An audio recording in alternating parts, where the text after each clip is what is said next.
രഖെം എന്ന എബ്രായ പദത്തിന്റെ അർത്ഥം ഗർഭപാത്രം എന്നാണ്. ആ വാക്കിൽ നിന്നാണ് രഖാമീം എന്ന് പറയുന്ന എബ്രായ പദം ഉണ്ടായിരിക്കുന്നത്. രഖാമീം എന്ന് പറഞ്ഞാൽ കരുണ.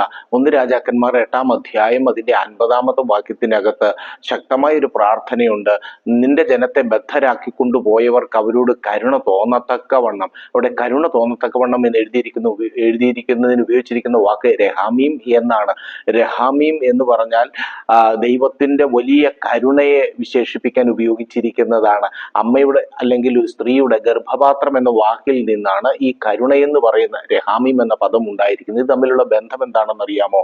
ഒരു കുഞ്ഞ് ഉദരത്തിൽ ഗർഭപാത്രത്തിൽ ഉരുവാകുമ്പോൾ ആ അമ്മയ്ക്ക് അല്ലെങ്കിൽ ആ സ്ത്രീക്ക് പഴയതുപോലെ ഒരു കാര്യവും ചെയ്യാൻ കഴിയില്ല. ആഗ്രഹിക്കുന്നത് കഴിക്കാൻ കഴിയില്ല, ആഗ്രഹിക്കുന്നത് പോലെ കിടക്കാൻ കഴിയില്ല, ആഗ്രഹിക്കുന്നത് പോലെ നടക്കാൻ കഴിയില്ല.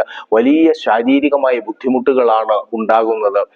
എങ്കിലും ആ കുഞ്ഞ് ഒരിക്കലും നശിച്ചു പോകണമെന്ന് ഈ അമ്മ ആഗ്രഹിക്കാതെ ആ കുഞ്ഞിന് നല്ലൊരു ഭാവി കണ്ടിട്ട് ആ കുഞ്ഞിനെ വേണ്ടി ഈ കഷ്ടതയൊക്കെ സഹിച്ച് അതിനെ നേടിയെടുക്കുകയാണ്. അത് ഭൂമിയിലേക്ക് വരുവാൻ കാത്തിരിക്കുകയാണ്. അതുപോലെ സർവശക്തനായ ദൈവം നമ്മുടെ പാപങ്ങൾ കൊണ്ടും പലതരത്തിലുള്ള ദൈവവചന വിരുദ്ധമായ പ്രവർത്തികൾ കൊണ്ടും നാം അവനെ വേദനിപ്പിച്ചിട്ടും അവന്റെ മഹാകരുണ നിമിത്തം നാം നശിച്ചു പോകണമെന്ന് ആഗ്രഹിക്കാതെ തകർന്നു പോകാതെ നമ്മെ സൂക്ഷിക്കുന്നത് ഒരു നല്ല ഭാവിക്ക് വേണ്ടിയാണ്. രഹാമീം, ദൈവത്തിന്റെ കരുണ.